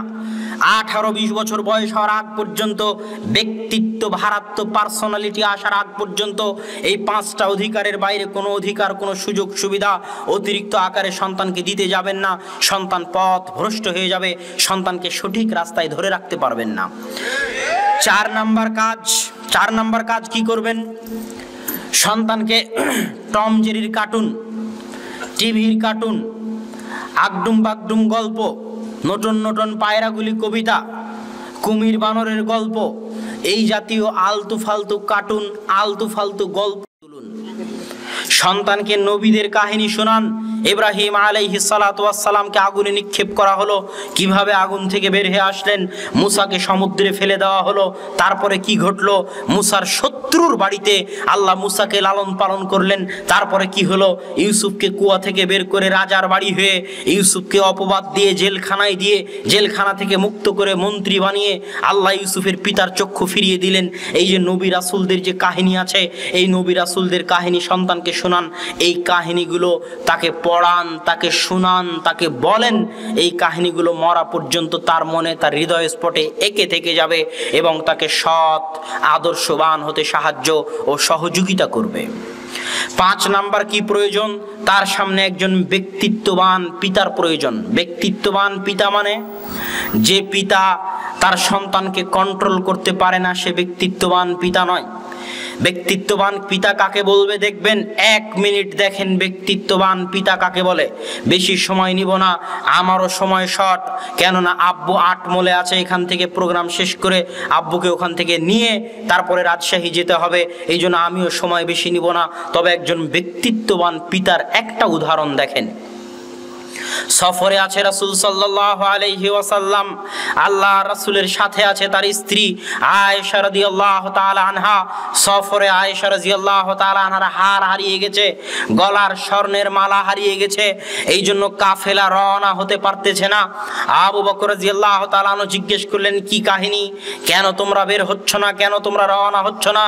তো বলে, কাহিনী তো কিছু নয়, আপনার মেয়ে হার হারিয়ে ফেলেছে, হার হারিয়ে ফেলার কারণে তার হার খুঁজতে লেট হচ্ছে, এইদিকে সালাতের সময় হয়ে গেছে, আমরা উজু করার পানিও পাচ্ছি না। কি বিতিকিচ্ছিরি একটা অবস্থা, কি করুণ এবং কঠিন একটা অবস্থা। আবু বকর রাদিয়াল্লাহু তাআলা আনহু আল্লাহর রাসূলের খিমায় আল্লাহর রাসূলের তাঁবুতে প্রবেশ করলেন। তাঁবুতে প্রবেশ করে দেখেন রাসূল সাল্লাল্লাহু আলাইহি ওয়াসাল্লাম আয়েশা রাদিয়াল্লাহু তাআলা আনহার উরুরানের উপর মাথা রেখে ঘুমাচ্ছেন। পৃথিবীর সর্বশ্রেষ্ঠ নারীদের একজন আয়েশা রাদিয়াল্লাহু তাআলা আনহা, আর পৃথিবীর সর্বশ্রেষ্ঠ মানুষ, সর্বশ্রেষ্ঠ রাসূল মুহাম্মদ সাল্লাল্লাহু আলাইহি ওয়াসাল্লাম, তিনি তার সর্বশ্রেষ্ঠ স্ত্রীর রানের উপর মাথা দিয়ে ঘুমাচ্ছেন। আর নবী রাসূলদের পরে পৃথিবীর সর্বশ্রেষ্ঠ মানুষ আবু বকর রাদিয়াল্লাহু তাআলা আনহু তাঁবুতে প্রবেশ করলেন। কত ব্যক্তিত্ববান পিতা, কত ভারাত্বপূর্ণ পিতা। যদি বাংলাদেশের কোনো শ্বশুর হয় আর যদি জামাই এভাবে মেয়ের ওর উরু রানের উপর মাথা দিয়ে ঘুমিয়ে থাকে, তাহলে শ্বশুর তাড়াতাড়ি ঘর থেকে বের হয়ে যাবে। যদি আমার আপনার মতো কোনো শ্বশুর হয় তাহলে এটাই ঘটবে। কিন্তু আবু বকর রাদিয়াল্লাহু তাআলা এতটা ব্যক্তিত্ববান, এতটা ভারাত্বপূর্ণ যে সর্বশ্রেষ্ঠ মানুষের সামনে সর্বশ্রেষ্ঠ মেয়েকে সর্বশ্রেষ্ঠ পিতায় এমন জোরে মারলেন, এমন জোরে মারলেন, এমন জোরে মারলেন যে আয়েশা রাদিয়াল্লাহু তাআলা আনহা বলছে, আমার উরুর উপর যদি আল্লাহর রাসূল না থাকতো তাহলে আমি ছিটকে দূরে চলে যেতাম। এটা হচ্ছে একজন ব্যক্তিত্ববান পিতা। আপনি বাড়িতে ঢোকেন, আপনি আপনার সন্তানকে কন্ট্রোল করতে পারেন না, আপনার স্ত্রী আপনার সন্তানকে কন্ট্রোল করতে পারে না, মানে আপনারা উভয়ই জন্ম দিয়েছেন ঠিকই, এখনো পিতা হননি, এখনো মা হতে পারেননি, এখনো পিতা হতে পারেননি। পিতা বাড়িতে ঢুকবে তো বাড়ি শুনশান নীরব হয়ে থাকবে, ভয়ে থরথর করে সন্তানেরা কাঁপতে থাকবে, এর নাম পিতা। পিতার চোখ যেদিকে যাবে সন্তান যেদিকে যাবে, এর নাম পিতা। পিতাই খাওয়ায়, পিতাই পড়ায়, কিন্তু পিতা নিজের ভারাত্ম ব্যক্তিত্ব রক্ষা করতে পারেনি, এই জন্য পরিবার কন্ট্রোল করতে পারেনি। এই জন্য আপনাকে ব্যক্তিত্ববান ভারাত্মবান হতে হবে, তাহলে আপনার সন্তান আপনার থেকে শিখবে। আর যদি আপনার মধ্যে ব্যক্তিত্ব ভারাত্ম না থাকে তো আপনার সন্তান আপনার থেকে শিখতে পারবে না। আর যখন সন্তান পিতার থেকে শিখতে পারবে না তখন সন্তানের পথভ্রষ্ট হওয়ার সম্ভাবনা অনেক অনেক গুণ বেশি। আমি বক্তব্য লম্বা করব না। এবার 5 নম্বর পয়েন্ট। আগের 4টা কি বলেছিলাম ভুলে গেছেন কিনা মনে নাই। সর্বপ্রথম সন্তানকে তাওহীদের সাথে সম্পৃক্ত করে দিতে হবে। দ্বিতীয়ত সন্তানকে টিভি মোবাইল 18-20 বছর বয়স পর্যন্ত দূরে রাখতে হবে। তৃতীয়ত সন্তানকে আপনি নিজে আদব কায়দা শিখাবেন, নিজে আদর্শ শিখাবেন। চতুর্থত সন্তানকে নবীদের কাহিনী শোনাবেন, বিভিন্ন কার্টুন আজে বাজে ফালতু জিনিস থেকে দূরে রাখবেন। পঞ্চমত সন্তানের সামনে আপনাকে ব্যক্তিত্ববান আদর্শবান হিসেবে পেশ করতে হবে যেন সন্তান আপনাকে অনুসরণ করতে পারে।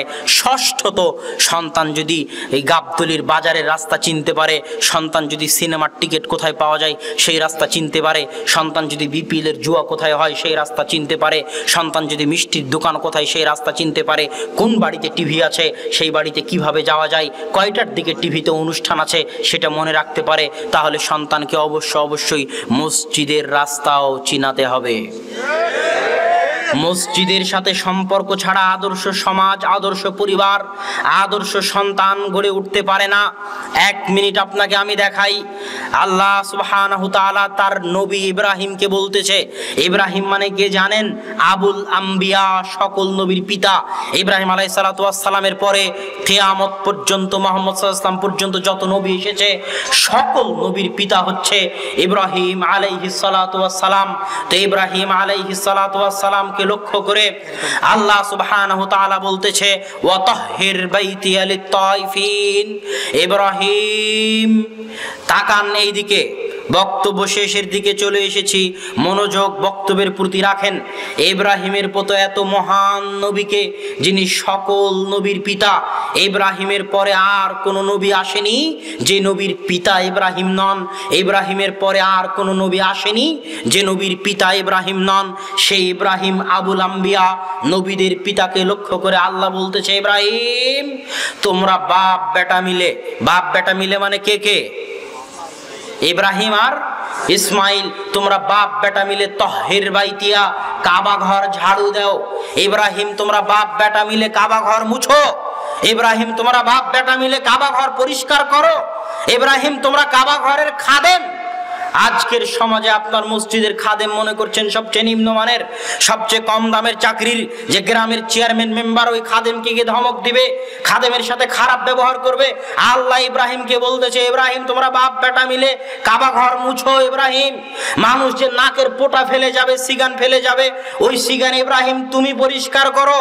মানুষ যে ময়লা নিক্ষেপ করে যাবে কাবা ঘরে, ওই ময়লা তুমি পরিষ্কার করো। ইব্রাহিম আর ইসমাইল, আল্লাহ কোরআনে বলেছে ইব্রাহিম আর ইসমাইল হচ্ছে মসজিদের খাদেম। মসজিদের কি খাদেম। মারিয়াম আলাইহিস সালাতু ওয়াস সালামকে চিনেন? ঈসা আলাইহিস সালাতু ওয়াস সালামের মা, পৃথিবীর সর্বশ্রেষ্ঠ নারীদের একজন মারিয়াম আলাইহিস সালাতু ওয়াস সালাম। তার কাজ কি ছিল? বাইতুল মাকদেস ঝাড়ু দেওয়া, বাইতুল আকসা পরিষ্কার করা, বাইতুল আকসা মুছা। মানুষ নাকের যে ময়লাগুলো ফেলে যায়, শরীরের যে ময়লাগুলো ফেলে যায়, মানুষের পা থেকে যে ময়লা ঝরে পড়ে, সেই ময়লা মুছা, সেই ময়লা ঝাড়ু দেওয়া মারিয়ামের কাজ। যিনি পৃথিবীতে সর্বশ্রেষ্ঠ নারীদের একজন, যিনি ঈসা আলাইহিস সালাতু ওয়াস সালামের মা। তো মসজিদ পরিষ্কার করা নবীদের কাজ, মসজিদ সাফ করা নবীদের কাজ। আপনার সন্তানকে যদি সৎ বানাতে চান তাহলে বাপ বেটা মিলে মসজিদে যাবেন আর মসজিদ ঝাড়ু দিবেন, মসজিদ পরিষ্কার করবেন। আজকে মসজিদে লাইট লাগবে, মসজিদের লাইটের ব্যবস্থা করবেন।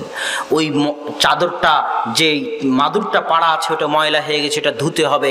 বাপ বেটা মিলে মাদুর মসজিদ থেকে নিয়ে এসে বাড়িতে নিজে হাতে মাদুর ধুবেন। মসজিদের সাথে সম্পর্ক রাখলে সন্তান আদর্শবান হবে, আর মসজিদের সাথে সম্পর্ক না থাকলে পরিবারও আদর্শবান হবে না, সন্তানও আদর্শবান হবে না। শুধু তাই নয়, মসজিদের সাথে সম্পর্ক না থাকলে আপনি মুসলমানও থাকতে পারবেন না। কিভাবে? আওয়ামী লীগ একটা সংগঠন, বিএনপি একটা সংগঠন না? সংগঠন নয়, সংগঠন না? এই সংগঠনের নেতা আছে, কেন্দ্র আছে, শাখা আছে, মাসিক চাঁদা আছে না নাই? ইসলামও একটা সংগঠন। ইসলাম নামক এই সংগঠনের কেন্দ্র হচ্ছে মক্কা মদিনা। ইসলাম নামক এই সংগঠনের নেতা হচ্ছে মুহাম্মদ সাল্লাল্লাহু আলাইহি সাল্লাম। এই সংগঠনের সদস্য থাকতে হলে আপনাকে বছরে একবার চাঁদা দিতে হবে। কি সেটা? যাকাত। যদি যাকাত না দেন আপনি সংগঠনের সদস্য থাকতে পারবেন না। আপনি নিসাব পরিমাণ সম্পদের মালিক আর আল্লাহর সংগঠনে চাঁদা দিবেন না, আর বলবেন আমি ইসলাম করি। আওয়ামী লীগে যদি চাঁদা না দেন তো আপনি আওয়ামী লীগের সদস্য থাকবেন? থাকবেন না। তো ইসলামের সদস্য থাকতে হলে আপনাকে বছরে একবার চাঁদা দিতে হবে। আওয়ামী লীগের বার্ষিক সম্মেলন হয়, বিএনপির বার্ষিক সম্মেলন হয়, ইসলামেরও বার্ষিক সম্মেলন আছে হজ। আল্লাহ বলছে যদি তোমার সাধ্য থাকে তো জীবনে একবার হলো ইসলাম নামক এই সংগঠনের কর্মী থাকতে চাইলে, সদস্য থাকতে চাইলে, সামর্থ্য থাকলে জীবনে একবার হলো এই বার্ষিক সম্মেলনে হাজিরা দিতে হবে। আওয়ামী লীগ বিএনপির প্রশিক্ষণ কর্মশালা হয়, ইসলামেরও প্রশিক্ষণ আছে। 1 মাস সংযম, ধৈর্য, অন্যায় অনাচার, গুনাহ, খাদ্য, মনের চাহিদা, লালসা, লোভ সবকিছু থেকে সংযমের প্রশিক্ষণ, সেটা হচ্ছে রমাজান। যদি ইসলাম নামক সংগঠনের সদস্য থাকতে চান এই প্রশিক্ষণে আপনাকে অংশগ্রহণ করতেই হবে, না হলে আপনি এই সংগঠন থেকে বের হয়ে যাবেন, থাকার উপায় নাই। ঠিক এই সংগঠনের যদি সদস্য থাকতে চান তো এই সংগঠনের শাখা যেগুলো আছে এই শাখাগুলোর সাথে সম্পর্ক থাকতে হবে। এই সংগঠনের শাখা কি? সারা পৃথিবীতে ছড়িয়ে থাকা মসজিদগুলো। এই সারা পৃথিবীতে ছড়িয়ে থাকা মসজিদগুলোতে দিনে কমসে কম 5 বার আপনাকে হাজিরা দিতে হবে। যদি 5 বার আপনি হাজিরা না দিতে পারেন তাহলে ইসলাম নামক সংগঠন থেকে আপনি খারিজ, বহিষ্কার। খলিফা চাইলে আপনাকে হত্যা করতে পারে। কথা মনে হয় বুঝাতে পারলাম না। কথা কি আমার স্পষ্ট বুঝতে পারছেন? তো ইসলাম নামক এই সংগঠনের সাথে সম্পর্ক রাখতে হলে আপনার সম্পর্ক মসজিদের সাথে থাকতে হবে, থাকতে বাধ্য। আরে মসজিদই ইসলামের সবকিছু। আজকে না হয় আমেরিকা থেকে গণতন্ত্র এসেছে, ইংল্যান্ড লন্ডন থেকে গণতন্ত্র এসেছে, তাই চেয়ারম্যান মেম্বার চোর চামার মুচি চোট্টার ভোটে চেয়ারম্যান মেম্বার হয়ে গেছে, তাই তারা বিচার সালিশ করতেছে। না হলে এগুলো একটাও ইসলামে চলবে না। ইসলামে মসজিদ হচ্ছে সবকিছু। মসজিদেই বিচার হবে, মসজিদেই সালিশ হবে, মসজিদেই বিয়ে হবে, মসজিদই কোর্ট, মসজিদই কাচারি, মসজিদের ইমামই সবকিছু। ইমাম হবে যোগ্য নেতৃত্বে সম্পন্ন শিক্ষিত মানুষ, যার প্রভাব থাকবে সমাজে, যার দাপট থাকবে সমাজে। কমিটি কিসের ইমামের উপর দাপট চালাবে? ইমাম সমাজের উপর দাপট চালাবে। বিচার সালিশ বিবাহ শাদী এভরিথিং মসজিদ থেকে হবে, কেননা এটা ইসলামের শাখা কেন্দ্র। বুঝেননি? তো সম্মানিত উপস্থিতি, এই জন্য সৎ সন্তান গড়ে তুলতে হলে মসজিদের সাথে সন্তানের সম্পর্ক থাকতে হবে। এবার বক্তব্যের শেষ অংশে চলে আসি। বক্তব্যের শেষ অংশ হচ্ছে, এবার সন্তান এই 5, 7, 10 বছরের মধ্যে আমি যেগুলো বললাম এগুলো সব যদি ঠিক করতে পারেন, তাহলে 10 বছর পর সন্তান যদি আপনার বাড়ি থেকে বাইরেও চলে যায়, তবুও সে পথভ্রষ্ট হবে না। সে আদর্শের উপর থাকবে, সৎ আদর্শের উপর থাকবে, সৎ সন্তান হিসেবে গড়ে উঠবে পৃথিবীর যে প্রান্তেই যাক না কেন। এবার সন্তান যখন বয়স্ক হয়ে যাবে, তখন সন্তানকে বিবাহ দিতে হবে। বিবাহ টাকার ভয়ে দিচ্ছেন না, চাকরির ভয়ে দিচ্ছেন না, সার্টিফিকেটের ভয়ে দিচ্ছেন না, এগুলো উচিত নয়। বরং সন্তানকে বিবাহ না দেওয়ার কারণে সন্তান যা গুনাহ করবে তার একটা ভার, তার একটা অংশ আপনাকে বহন করতে হবে। তাই সন্তানের বিবাহের জিম্মেদারি পালন করুন, বিবাহ দিন। বিবাহ দেওয়া হয়ে গেল, এখনো আদর্শ পরিবারের বৈশিষ্ট্য শেষ হয়নি। বিবাহ দেওয়ার পর আদর্শ পরিবারের বৈশিষ্ট্য কি হতে পারে? সন্তানের বিবাহ হওয়ার পর 2-3টে সন্তান একসাথে থাকে। ভাবির সাথে পর্দা করা লাগবে না? লাগবে না? কেন লাগবে? আল্লাহ সুবহানাহু ওয়া তাআলা যাদেরকে মাহরাম করে দিয়েছেন তারা কারা? যাদের সাথে বিয়ে হারাম। বাপের সাথে মেয়ের বিয়ে হারাম, এই জন্য বাপ মেয়ের মাহরাম। মায়ের সাথে ছেলের বিয়ে হারাম, এই জন্য ছেলে মায়ের মাহরাম।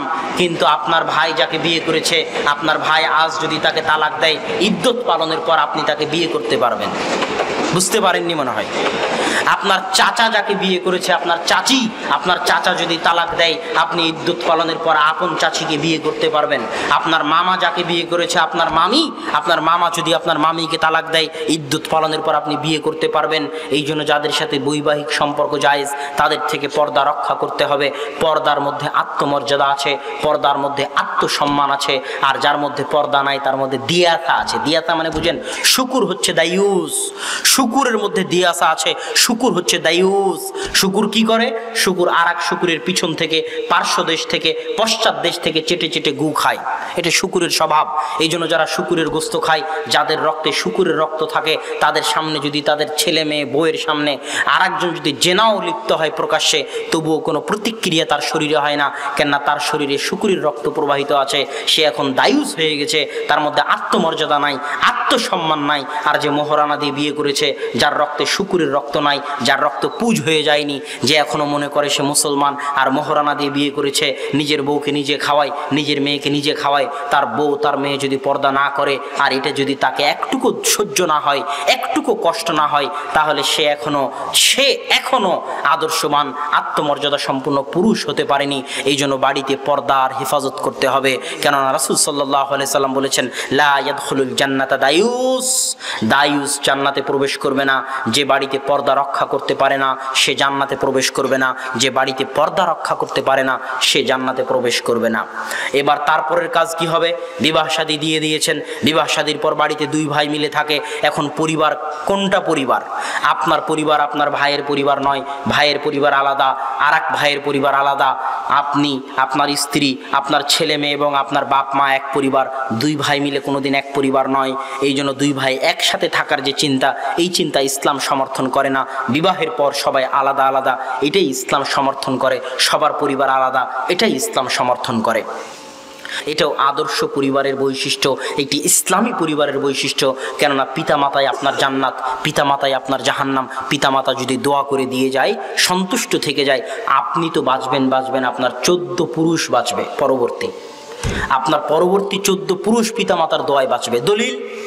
দলিল ছাড়া তো আমরা কথা বলি না, দলিল তো দিতে হবে। তো খিজির আলাইহিস সালাতু ওয়াস সালাম আর মুসা আলাইহিস সালামের কাহিনী। মুসা আলাইহিস সালাম বলছে আমি সবচেয়ে জ্ঞানী। আল্লাহ বলছে না, দুনিয়াতে আমার আরেকজন জ্ঞানী মানুষ আছে, তার নাম খিজির, তার কাছে যাও, জ্ঞান শিখো। মুসা আলাইহিস সালাম খিজিরের সাথে সফর করলেন। সফরের শেষ কাহিনী, একটা গ্রামে মুসা এবং খিজির আলাইহিস সালাতু ওয়াস সালাম মনে করেন গাবতলিতে ঢুকেছে। গাবতলির মানুষকে বলতেছে, দোয়ারপাড়া হামিদপুরের মানুষকে বলতেছে আমাদের খেতে দাও, আমরা দুইজন মুসাফির মানুষ এসেছি। তো হামিদপুর, দোয়ারপাড়া, গাবতলির মানুষ তাদেরকে খেতে দিল না। দুইজন নবী, তারা তো আর জানে না যে তারা নবী, একজন নবী আর একজন আল্লাহর প্রিয় বান্দা, জ্ঞানী মানুষ। তো যখন খেতে দিল না তখন মুসা আলাইহিস সালামের মন খুব খারাপ। মুসা আলাইহিস সালাম বলছেন চলেন এই গ্রামে থাকবো না। খিজির বলছে না, এই গ্রামে একটু কাজ আছে। কি কাজ? ওই দেখতে পাচ্ছেন একটা বাড়ি ধ্বংস হয়ে পড়ে আছে, ওই বাড়িটা ঠিক করতে হবে।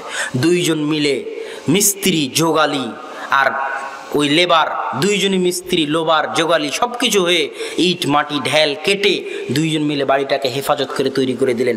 মুসা আলাইহিস সালামের মন খুব খারাপ, যে এই গ্রামের লোক খেতে দিল না, সেই গ্রামের মানুষের আপনি বাড়ি ঠিক করে দিলেন।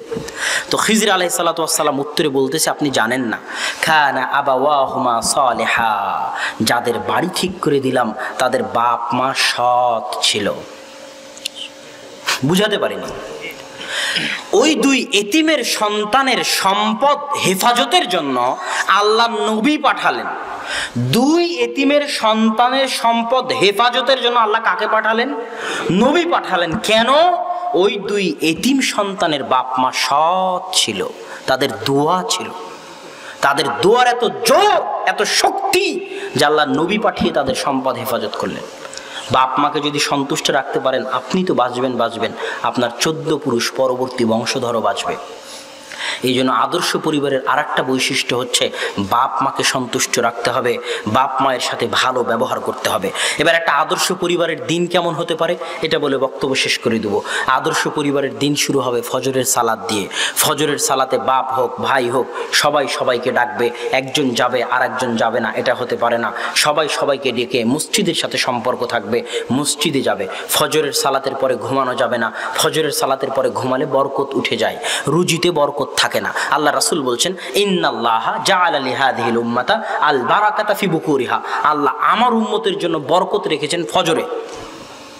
ফজরের সালাতের পর যেই ঘুমাক, আপনি রিকশাওয়ালা হন, ভ্যান চালক হন, শিক্ষক হন, ব্যবসায়ী হন, দোকানদার হন, ফজরের সালাতের পরে যদি ঘুমান আপনার রুজিতে বরকত উঠে যাবে।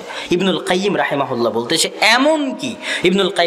বলতেছে এমন কি আমরা সালাফদেরকে দেখেছি, আলেম ওলামাদেরকে দেখেছি, তারা যদি দূর দূরান্ত থেকে সফরে আসতেন, দূর দূরান্ত থেকে সফরে এসে কঠিন কাজ করে ক্লান্ত হয়ে যেতেন, তবুও তারা ফজরের পরে ঘুমাতেন না। কি করতেন? অপেক্ষা করতেন সূর্য ওঠা পর্যন্ত। সূর্য ওঠার পরে তারা ঘুমাতেন, যত কষ্টই হোক। কেন? সূর্য ওঠা পর্যন্ত আল্লাহর বরকত অবতীর্ণ হতে থাকে পৃথিবীতে। আর যদি আপনি ঘুমিয়ে যান, এই বরকত থেকে আপনি বঞ্চিত হবেন, রুজি রুটিতে বরকত কমে যাবে। এই জন্য আদর্শ পরিবারের বৈশিষ্ট্য হচ্ছে ফজরের পরে ঘুমাতে পাবেন না। ফজরের পরে কি হবে? কোরআন তেলাওয়াত হবে বাড়িতে। যে বাড়িতে কোরআন তেলাওয়াত হয় না ওই বাড়ি কবর। যে বাড়িতে কোরআন তেলাওয়াত হয় না ওই বাড়ি কবর। যে বাড়িতে কোরআন তেলাওয়াত হয় না ওই বাড়ি কবর। যে বাড়িতে কোরআন তেলাওয়াত হয় না ওই বাড়িতে কবর। কোরআন আল্লাহর কালাম, যেখানে কোরআন পড়া হবে সেখানে বরকত হবে, যেখানে কোরআন পড়া হবে সেখানে বরকত হবে। কোরআন আল্লাহর কালাম, যেখানে কোরআন পড়া হবে সেখানে বরকত হবে। আদর্শ পরিবার ওঠেই যেখানে ফজরের পরে সবাই কোরআন পড়তে পারে, পড়া জানে, ওই বাড়িতে আল্লাহর পক্ষ থেকে বরকত অবতীর্ণ হবে। সকাল শুরু হতে হবে কোরআন দিয়ে, দিন শেষ হতে হবে কোরআন দিয়ে। আপনি যদি দোকানদারও হন তো দোকান খুলে আগে কোরআন তেলাওয়াত করবেন, আপনার দোকানে বরকত হবে। দিনও শেষ করবেন আল্লাহর কালাম দিয়ে, আপনার জীবনে বরকত হবে, আপনার বাড়িতে বরকত হবে, আপনার সংসারে বরকত হবে। আদর্শ পরিবারের আরও কিছু গুরুত্বপূর্ণ বৈশিষ্ট্য, মেহমানদারির অভ্যাস থাকতে হবে, মানুষকে দেওয়ার অভ্যাস থাকতে হবে। যেটা আপনি দিবেন ওটা আপনি দিয়েন না, এটা আমার পরামর্শ। যেটা আপনি দিবেন ওটা আপনি দিয়েন না, আপনার ছোট্ট বাচ্চাকে দিয়ে দেওয়ান। একটা ফকিরকে একটা ভিক্ষা দিতে হবে, আপনি দিয়েন না। বাড়ির ছোট্ট ছেলেকে ডাকেন, আব্দুল্লাহ ফকিরকে ভিক্ষাটা দাও তো বাবা, যাতে সে দেওয়া শিখে। কথা বুঝেননি? যাতে সে দেওয়া শিখে। কোনো সময় কাউকে ফিরিয়ে দিবেন না, সে মুখাপেক্ষী হোক আর না হোক, সে চোর হোক, ধোঁকাবাজ হোক, তাতে যায় আসে না। দলিল বুখারীর হাদিস। বুখারীর হাদিসে আল্লাহ 3 জন বনি ইসরাইলের লোককে পরীক্ষা করার জন্য ফেরেশতা পাঠিয়েছিলেন। হাদিস জানেন তো? সবার জানা আছে না? তো ওই ফেরেশতা কি আসলেই ফকির ছিল? মিথ্যা, ফকির ছিল না তো। ওই ফেরেশতা কি আসলেই গরিব ছিল? ছিল না তো। ওই ফেরেশতা অভিনয় করে এসে বলতেছে আমি গরিব, আমি মুসাফির, আমার টাকা হারিয়ে গেছে, আমাকে কিছু দেন। কথা বুঝতে পারেননি? তো তখন দেওয়াটা পরীক্ষা না পরীক্ষা নয়? পরীক্ষা। তা আপনি কেন এটা ভাবতে যান যে ফকির সামনে এসেছে সে মিথ্যুক না ধোঁকাবাজ? এটা পরীক্ষা। সে ফকির তার পরীক্ষা আল্লাহর কাছে দিবে মৃত্যু হলে, আপনি আপনার পরীক্ষা দিয়ে পাশ করেন।